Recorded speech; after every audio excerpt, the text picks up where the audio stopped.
Shayla from Karastir. That is Zusha singing their song. I'm pretty sure it's a new song that they just released this year based on a trip that they took 3 years ago to visit the tomb of the holy Reb Shayla. So he was a great Hasidic Rebbe, famous for his hospitality. He just made so many people comfortable, and he fed so many people. They flocked to him. He's known as a bit of a miracle worker and a healer.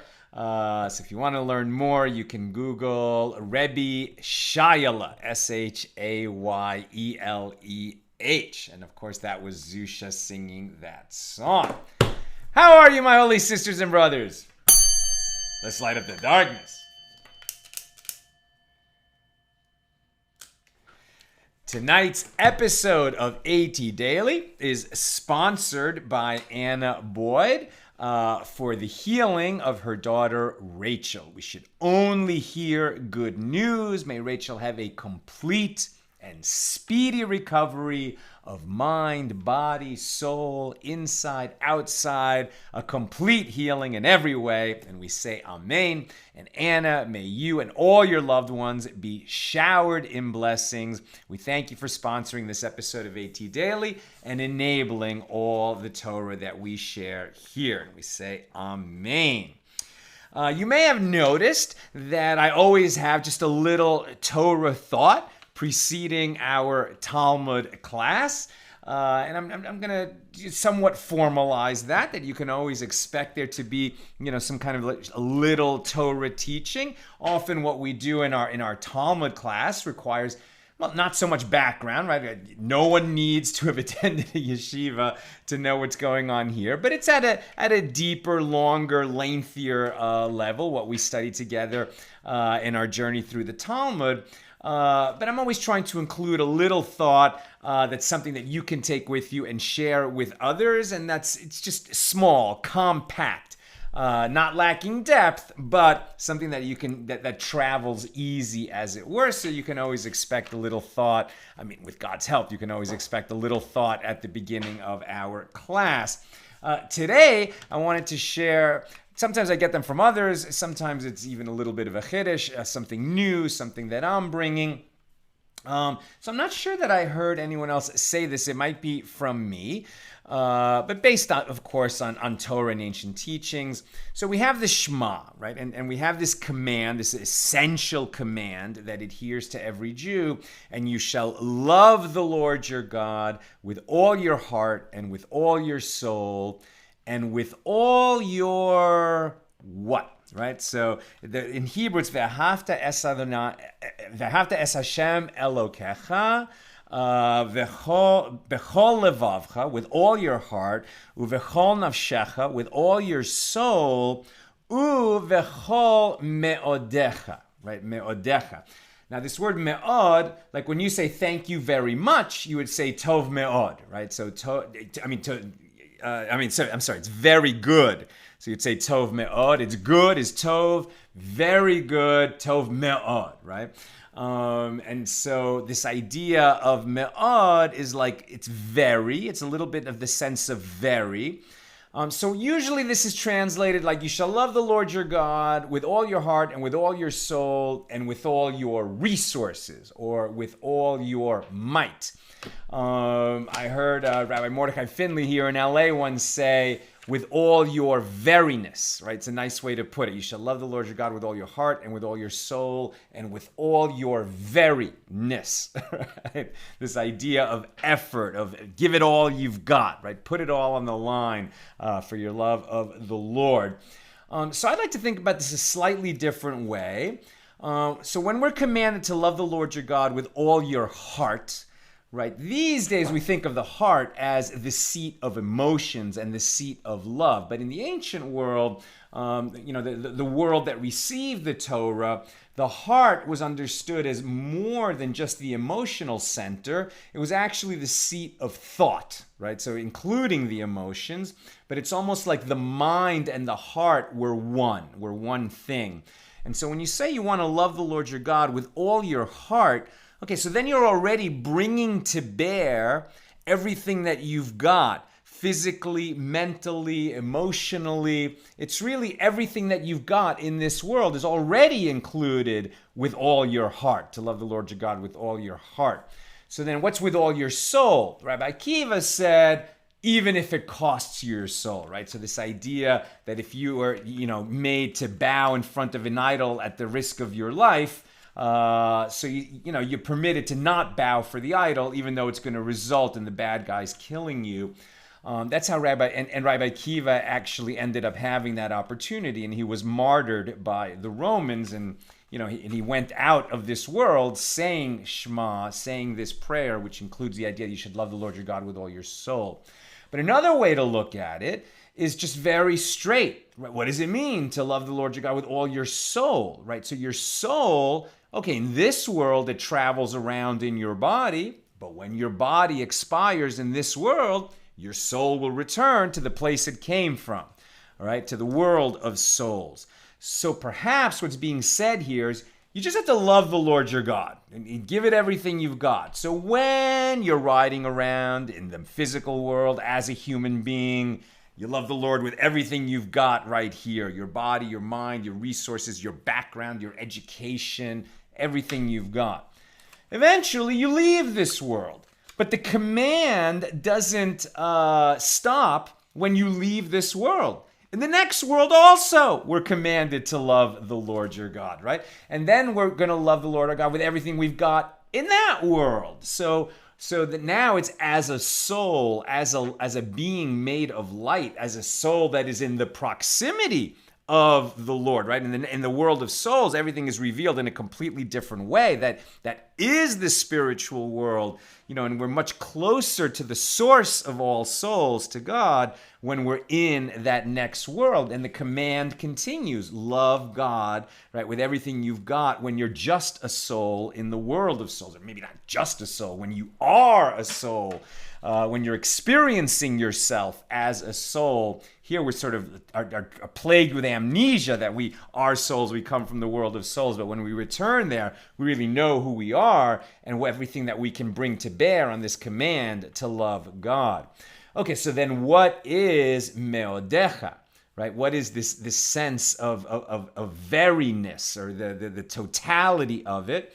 So I would suggest that when you're talking, the third clause, love the Lord your God with meodecha, with all you've got. So that's now the combination, right? Now it means that when you're in this world, you love God with everything you've brought with you from the world of souls. And when you're in that world, you also add to your love of God what you bring with you from this world. They say you can't take it with you. You can't take anything with you. Yeah, you can't take houses and cars and money and possessions to the world of souls, but you certainly can take some crucial items with you from this world to the next world, namely your deeds and your learning, right? So every mitzvah, every command that you obeyed, every command of God that you obeyed and fulfilled while you were here, every time you served your fellow man and woman, every time that you donated to charity, every time you were there for other people, and all the Torah learning that you did in this world, that you can bring with you. Right? That's what you can bring. In other words, what we've talked about before, being fruitful, right? So you want to be fruitful. The first command, bearing fruit in this world, where every time you bear fruit in this world, that actually is something you can take with you because you fed other people, you served other people, you learned what God set out for you to learn in this world. You can bring that with you to the world of souls. And while we're here, so what is it that we can bring to bear that we brought with us from the world of souls? Well, we are souls, right? So it's like when we tap into who we really are, trying to remember what it's like to be a soul, a being of light that came here on a mission. And part of that process, right? So we are bearing fruit in this world, right? So the original tree is called the tree of life, the Eitz Chaim. It's a very Kabbalistic concept, but the tree of life refers to these sephiros, these attributes of God that extend into this world and they are the channels by which God's blessing flows into this world. And we're particularly focusing on that right now as we count the Omer, the Spheres HaOmer, the counting of the Omer, during these 50 days between Passover and Shavuos. And we meditate on 7 of these attributes, on loving kindness and judgment and balance / beauty / harmony and endurance / victory and splendor, right? So that's right. So Chesed, Gevura, Tiferes, Netzach, Chod. Those are the ones I've already named. And then Yesod, the foundation, creating a foundation with everything that God gives to us. And then Malchus is the last of those. It's both the lowest and the highest in a sense. It's the idea of what making God sovereign in our lives, the sovereignty of God in our lives. Right? So when we tap into that spiritual energy, which is the tree of life, the Eitz Chaim, always sort of, sending blessing into this world, so then we can begin to access that meodecha, your totality. But what you are in this world, what you were in that world, what you will be again in the world to come. And you really want to start to experience yourself as a whole being, an entire being. And that's shalom. To be the attribute of wholeness is shalom, from the same root as shalom, peace. So perhaps that's something to meditate on when we think you shall love the Lord your God with all your heart and with all your soul and with all your veriness. Okay, that's our Torah for today. Now let's get into our Talmud for the day. And let me see who's with us as we do some beautiful learning on a Tuesday night. James in Indianapolis, Paul in Chicago, Yehudit in South Carolina, Pauline in Arkansas, Dorothy in Pittsburgh, Nancy in North Carolina, Randy in Florida, Lucy in Minnesota, Sharon in New Jersey, Stephen in New Hampshire, Gail in Virginia, Elvis in New York, Chaim in Charlotte, Bill in Berkeley, Stephen in New Jersey. Aaron says shalom. Gwen in Michigan. Dorothy loves the music from Zusha. Melissa in Great Neck and in Merced. Everyone is wishing amen. Beautiful. The back and forth. Joseph in Massachusetts. And Sharon likes the idea that because me'od strengthens the adjective, it modifies it, is often translated as strength. Very good. Judy in Newport Beach. Dorothy enjoyed the lesson. Ryan in Atlanta. John in Memphis. Over there on the YouTube side, we have Lynn in Texas. Gigi in British Columbia. Michael in Scranton. And Jaime in Venezuela. Welcome, everybody. Great to be together. We've got very, very important teaching tonight on our page. This is Daf Tes, page 9 here in Tractate Yoma. Yoma, this is the 6th volume of the Talmud, the laws of Yom Kippur. We're still exploring the first Mishna of chapter 1 about the sequestering of the high priest 7 days prior to Yom Kippur. Yesterday, we were talking about why is the room in which the high priest is sequestered during those 7 days referred to as the chamber of the Parhedron, which would almost seem like a demeaning name as a place to house the high priest, because it's named after these Roman officials who are kind of like low-level officials, often corrupt, who only served for 1 year as an employee of the Roman government to kind of extract as much taxes from the local people as possible. So to apply that to a high priest, like, why would they use such a term for that room? And then we learned yesterday, well, because the high priests of the Second Temple era, when that room had this name, were not such an admirable bunch of guys, as it were. There was a lot of corruption that entered the kahuna, right, the high priesthood. And there were people who wanted the title and just kind of bribed their way into it.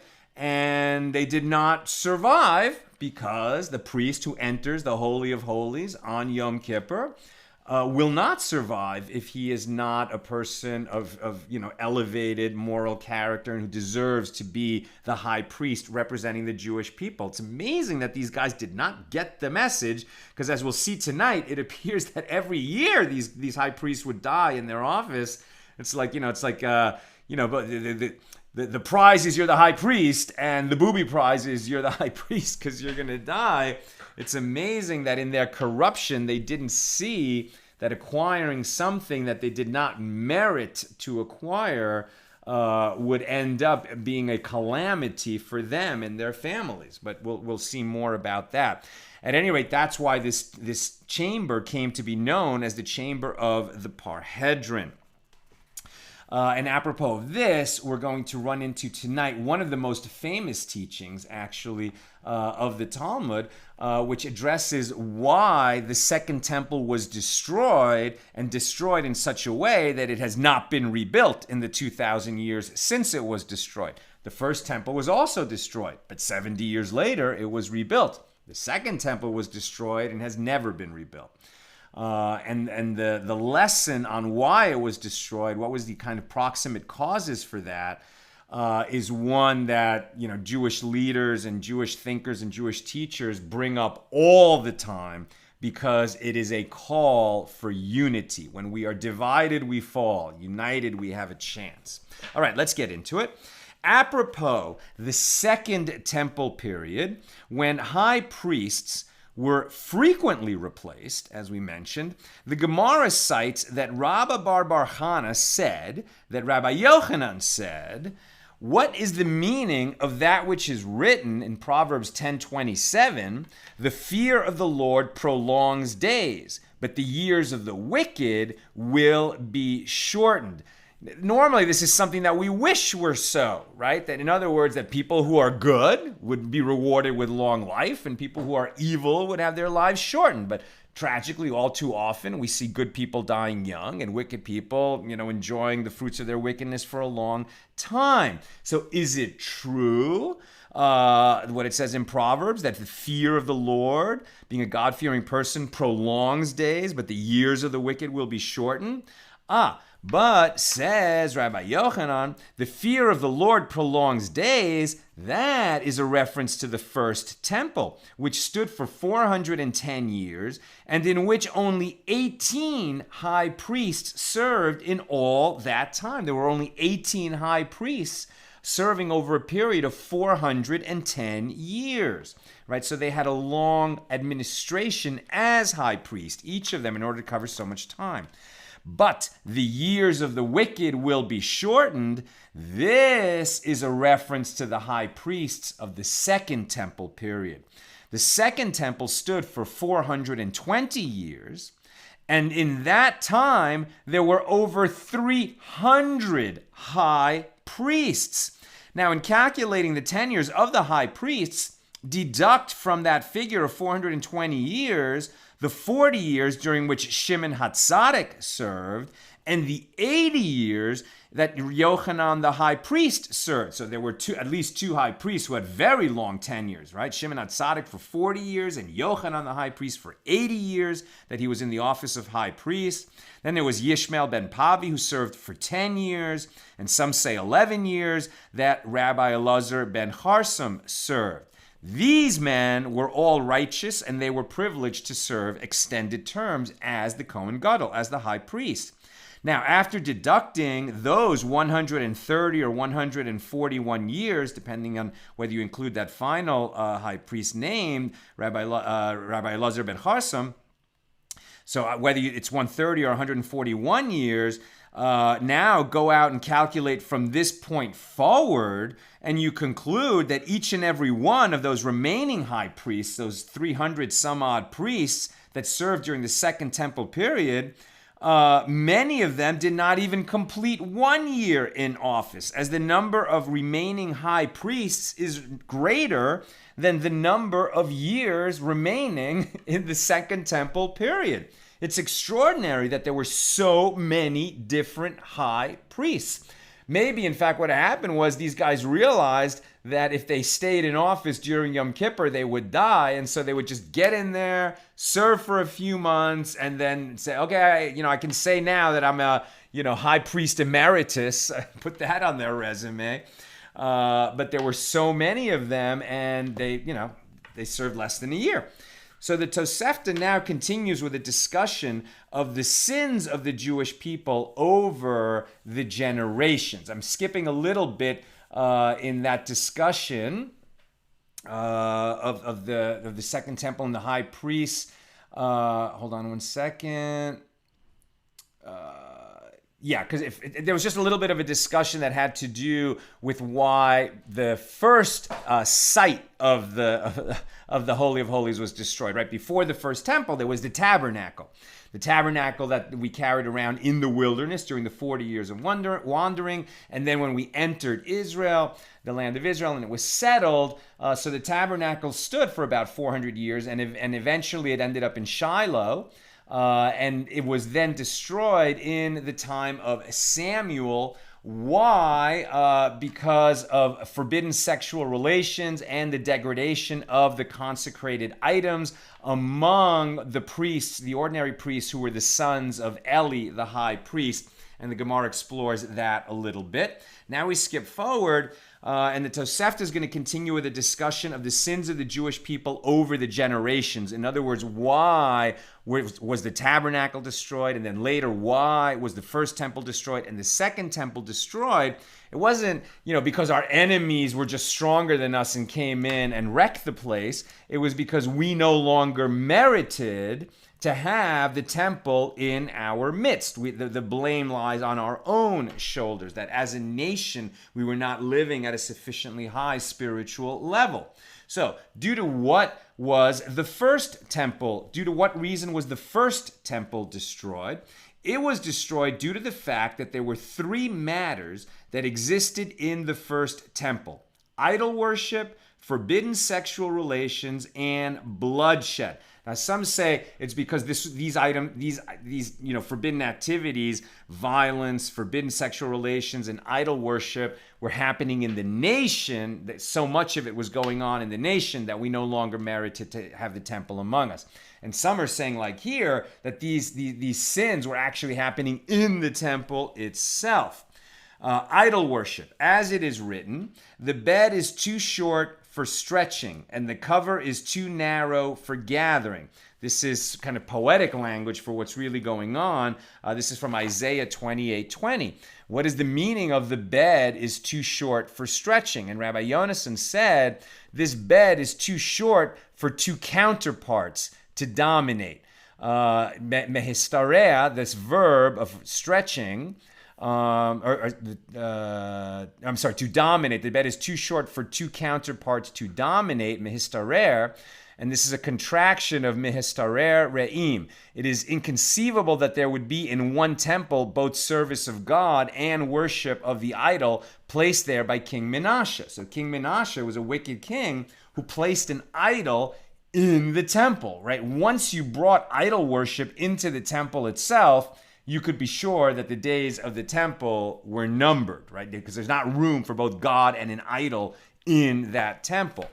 What is the meaning of, and the cover is too narrow? This other second part of the phrase from Isaiah, the cover is too narrow for gathering. So Rabbi Shmuel Bar Nachmani said that when Rabbi Yonason reached this verse, he wept. And he said, for God, about whom it is written, he gathers waters of the sea together as a heap. That's Psalms 33:7. The idol became a rival. In the homiletic interpretation, this word maseka is interpreted as idol, and Sarah is interpreted as rival, as in the term used to describe the relationship between two women who are married to the same husband. Right, so there's not room for a temple and idol worship in Israel. God is not going to put up with it. Again, once this idolatry not only was existing in the nation, all too often, but even in the temple itself, the days of the temple became numbered. With regard to forbidden sexual relations, it is written, the Lord says, because the daughters of Zion are haughty and walk with outstretched necks and wanton eyes, walking and mincing as they go and making a tinkling with their feet. That's Isaiah 3:16. Because the daughters of Zion are haughty indicates a tall woman walking alongside a short one so that the tall woman would stand out. In other words, and it's saying it about the women, but it's really just saying that the nation was acting this way. People were being haughty. They wanted to be respected for their looks. Everything became about the surface level. I mean, something, tragic. We see it all too often in the modern world. And they walk with outstretched necks. This indicates that they would walk with an upright stature and carry themselves in an immodest way. The culture had become very sexualized. And wanton eyes indicates that they would fill their eyes with blue eyeshadow in order to draw attention to their eyes. Walking and mincing as they go indicates that they would walk in small steps, heel to toe, so onlookers would notice them, making a tinkling with their feet. And Rabbi Yitzhak said this teaches that they would bring myrrh and balsam and place them in their shoes and would walk in the marketplaces of Jerusalem. And once they approached a place where young Jewish men were congregated, they would stamp their feet on the ground and splash the perfume toward them and instill the evil inclination into them like venom of a viper. Now, lest you think that this is somehow, this particular passage is blaming the daughters of Israel, the women of Israel, for bringing down the temple. This was obviously an atmosphere that was condoned by the society. The men were looking for it, and the women were giving them what they were looking for, right? So it was just a culture that had become sexualized, was immodest, and was incompatible with having this home for the divine presence, the Holy Temple, in our midst. With regard to bloodshed, it is written, moreover, King Manasseh shed innocent blood very much until he had filled Jerusalem from one end to another. He was a wicked king. He was promoting idolatry. Anyone who tried to stand up against him and say, this is wicked, this is not what the Torah says, he would kill them. So, very specific kind of awful violence and bloodshed. However, so now we understand why the first temple fell, right? So the bloodshed of the leadership, the wanton sexuality in Israel and around Jerusalem, especially around the temple, even in the temple, and the idolatrous practices both throughout the land and particularly even in the temple it was to be found. So that's why the first temple was destroyed.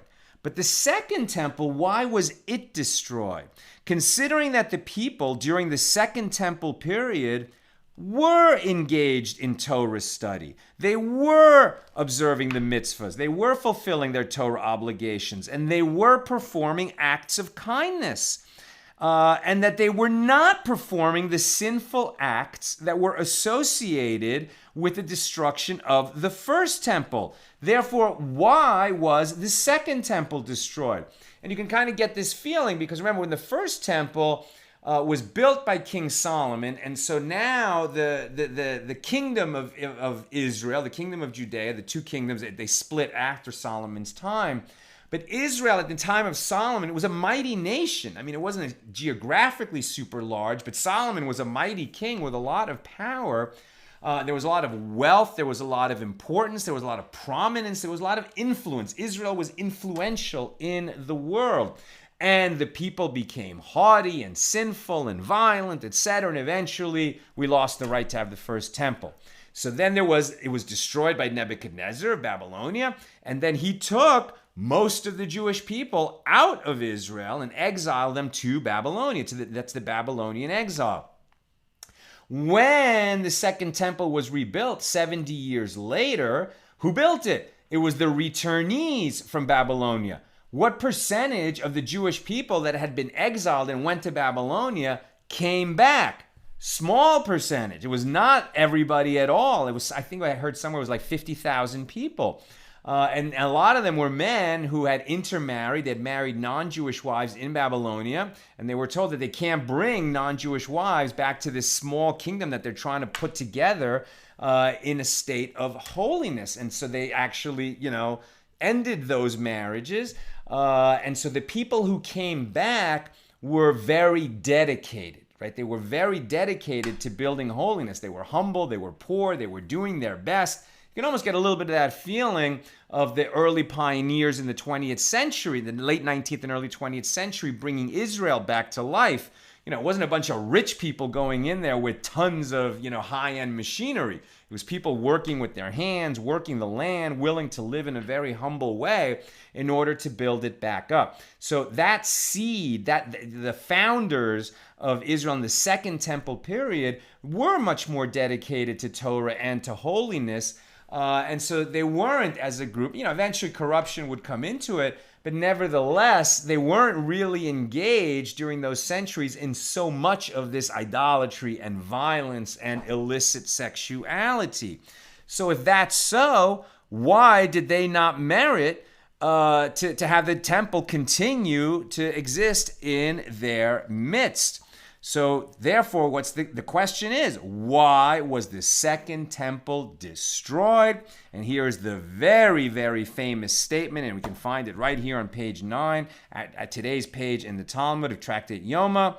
The Second Temple was destroyed due to baseless hatred, sinas hinam. What is baseless hatred? Meaning hatred among them. Right? Not that they encountered anti-Semitism among the nations who hated them, but rather that the Jews themselves hated each other. There was no unity, right? There was this tremendous jealousy, antipathy, incivility, this baseless hatred among ourselves. This lack of unity is what led to the destruction of the Second Temple.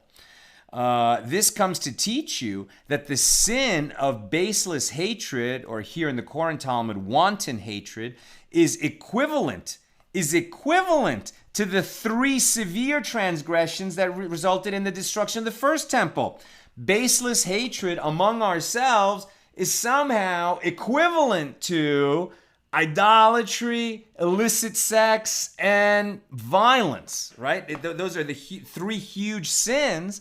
And somehow baseless hatred among our people is equal to that in terms of the consequences that we will bear for indulging in that sin. And the Gemara continues, they were wicked. However, they put their faith in they were wicked, meaning the people of the Second Temple period, they were wicked. However, they put their faith in the Holy One, blessed be He. With that statement, we have come to the First Temple era. This is the First Temple people. They were wicked, but they put their faith in the Holy One, blessed be He. And with that statement, we have come to the First Temple era, about which it is written, her chiefs judge for bribes, her priests give rulings for a fee, and her prophets divine for pay. Yet they rely on the Lord, saying, the Lord is in our midst, no tragedy will overtake us. That's Micah 3:11. So at least the final portion of the verse was to their credit. They were a bunch of corrupt people, but they figured that the Lord would save them because the Lord was dwelling in their midst since the temple was there. Therefore, the Holy One, blessed be He, brought upon them 3 decrees corresponding to their wicked sins, as it is stated, Micah 3:12, therefore, due to you, Zion has been plowed as a field, Jerusalem will become heaps of ruins, and the Temple Mount will be like a shrine in the woods. In other words, the whole thing will fall. Right? The Temple Mount will be destroyed, Jerusalem will be destroyed, and this whole area will be plowed over. And that was the end of the First Temple, because they thought that, okay, they have God in their midst and they're excused from conducting themselves like upright Jews as they've been commanded to do. And the Gemara asks, and in the First Temple era, was there really no baseless hatred? Right? Wasn't there also the baseless hatred, the same baseless hatred that we find in the Second Temple period? Wasn't it always also there in the First Temple period? Weren't they jealous of each other and hating on each other? Isn't it written in Ezekiel 21:17?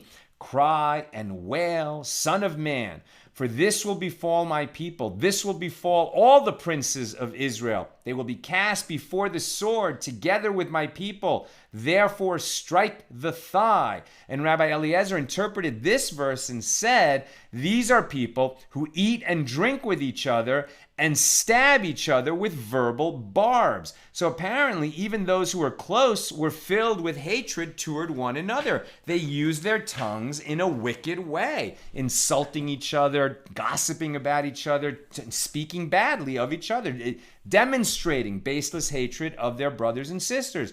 And the Gemara answers, that behavior was found only among the princes of Israel, the leadership, as it is written, cry and wail, son of man, for this will befall my people. And it was taught in a Baraisa, cry and wail, son of man, for this will befall my people. One might have thought that this unsavory trait was common to all. Therefore, the verse states, this will befall all the princes of Israel. It was only the leaders of the nation who harbored baseless hatred for each other. The people of the nation as a whole did not hate one another. It was Rabbi Yochanan and Rabbi Elazar who both said, in the case of the former, meaning the people of the First Temple era, whose sin was exposed and no attempt was made to disguise their conduct, right, in terms of violence, idolatry, and illicit sex, the end of their punishment was also exposed, and the prophet informed them that they would return to their land in 70 years. In the case, so there was kind of an openness, like they were punished, but it was open-ended, right? It wasn't a permanent punishment. They were able to come back because at least they were doing terrible sins, but they weren't pretending that they weren't doing those sins. However, the sins of the Second Temple are different. The people in the Second Temple era whose sin was not exposed, rather they attempted to disguise their conduct. They were hypocrites. They pretended to be holy people, but they were constantly whispering and gossiping about each other and trading insults about, just saying stuff about the other in a kind of more, subversive way, not so open. And so they thought, oh, well, if we could just say whatever we want as long as we don't say it out loud in the street. But in fact, since they believed themselves to be holy, but they were acting in this very unholy way, so when they were finally punished, it was not it was not a punishment that was temporary. It would be one that was permanent, right? That the Second Temple still hasn't been rebuilt. Rabbi Yochanan said, the fingernails of the former are preferable to the belly of the latter, meaning that the people of the First Temple period, again, we have this general idea that the further back in time we are, the closer we are to the revelation at Mount Sinai. And so even though the people are being wicked, there's still a greater measure of holiness and spirituality in the land. That's why Rabbi Yochanan says the fingernails of that earlier generation are preferable to the belly of the later one. Reish Lakish said to him, on the contrary, the latter were superior. The later ones were superior. Even though there is subjugation by the kingdoms, they are engaged in Torah study. Right? In the First Temple period, Israel, at least in Judea, was not serving some other kingdom, at least not till near the end of the First Temple period. The Second Temple period, even when the Second Temple was built, Israel had become an outpost of another empire, first of Babylonia, then of the Persian Empire, but they didn't have sovereignty over their own land. But says, and so you might argue that the first ones were superior in that sense and had a greater measure of blessing from God because of it. But Reish Lakish is saying, well, no, because the Second Temple period, maybe they were subjugated by a foreign kingdom, but at least they were spending, the average person was engaged in a lot more Torah study than the average person was during the First Temple period. Rabbi Yochanan answered to Reish Lakish, the temple will prove that the former were superior, as when the First Temple was destroyed, it was rebuilt. There was a Second Temple, but when the Second Temple was destroyed, it was not rebuilt. It has still not been rebuilt. So somehow, even though there was more Torah study going on in the Second Temple period among the average people, and perhaps they should have known better, nevertheless, they did not refine their character in such a way that they would refrain from gossiping about each other and tale-bearing and insulting each other and just hating their neighbor, hating their fellow in their hearts, which itself is specifically a sin. It's written in the Torah. Do not hate your fellow in your heart. Similarly, the sages asked Rabbi Elazar, are the former, the people of the first temple period, greater, or the latter greater? And he said to them, look to the temple and see if it has been restored as it was for our predecessors. Some say the exchange was slightly different. He said to them, the temple is your witness. The restoration of the temple after the destruction of the first temple attests to the fact that the former generation was greater. Reish Lakish was swimming in the Jordan River, so we have an incident now. Reish Lakish was swimming in the Jordan River when Rabbah bar Chana came and gave him a hand to help him out. Reish Lakish said to him, my God, how I hate you Babylonians. So pause, wait, what? Reish Lakish was swimming in the water and Rabbah bar Chana came to help him, to give him a hand, to come out of the river, handing him a towel so he could be dry. Why would Reish Lakish answer him with an insult, and a passionate insult? My God, how much I hate you Babylonians. Why would the holy and righteous Reish Lakish say such a thing? He explains, as it is written, in the Song of Songs, if she be a wall, we will build a silver turret upon her. If she be a door, we will cover her with boards of cedar. This is the meaning of the verse as it applies to the Jewish people. Had you rendered yourselves a solid block like a wall and ascended to Eretz Yisrael in the days of Ezra, meaning the returnees from the Babylonian exile who came with the prophet Ezra and Nehemiah, and they rebuilt the temple. These are the ones who built the second temple. But as I mentioned earlier, how many of them came? There was probably millions of Jews in Babylonia. Only 50,000 came to rebuild the second temple. And so what Reish Lakish is saying is, if you had, like, you're great people, you're wonderful. You know, Rabbi bar Chana, look at you helping me. You're such a dignified, beautiful soul who's taking the time to help me. You're all wonderful Jews. And if you had all come up en masse, then the second temple wouldn't have been built by this small remnant of the Jewish people. It would have been built by the Jewish people acting in a block with achdus, with unity, right? What's going to end up destroying the second temple? A permanent destruction that we have not recovered from? This lack of unity among the Jewish people. So if you sweet Jews from Babylonia had only come up as a group, all of you, and rebuilt the temple, that temple would still be here today. That's what Reish Lakish is saying.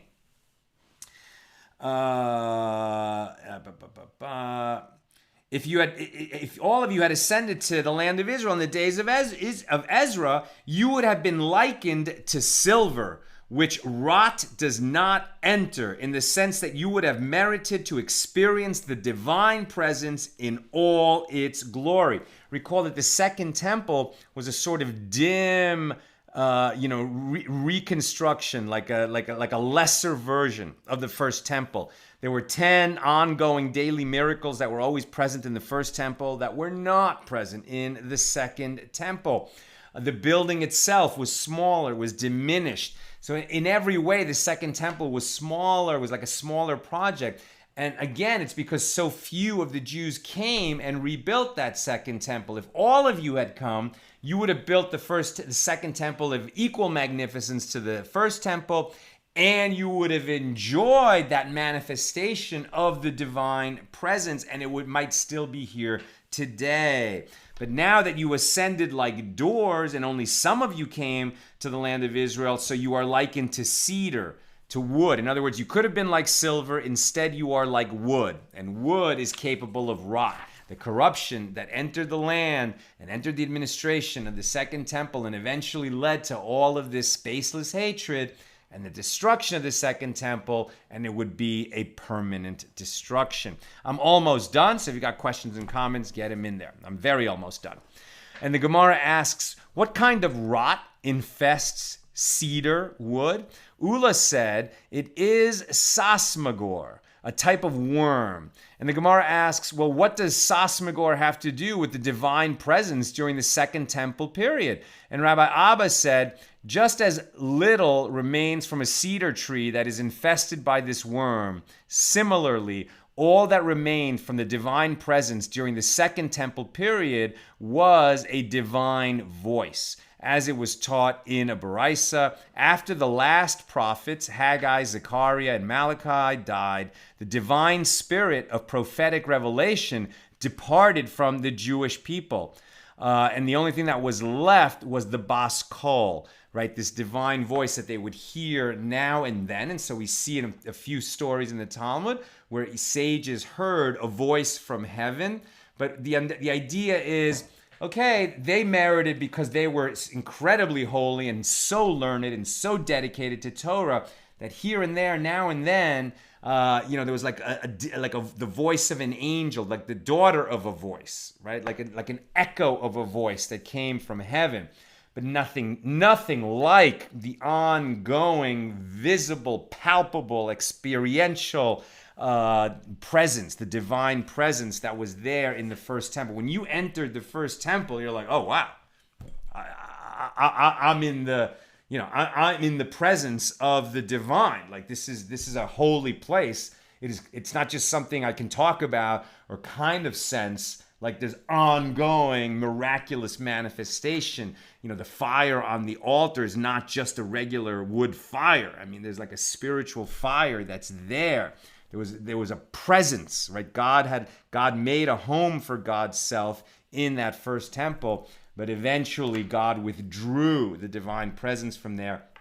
And when the second temple was rebuilt, but after a couple generations, there were no more prophets, and so that whole kind of like the revealed manifestation of God's presence in Israel ended shortly after the rebuilding of the second temple, and it never reached the glory of the first temple, and all that remained was that Bas Kol, that daughter of a voice that could be heard now and then. Okay, let's get into your comments and questions. Okay. Very good. Sharon says,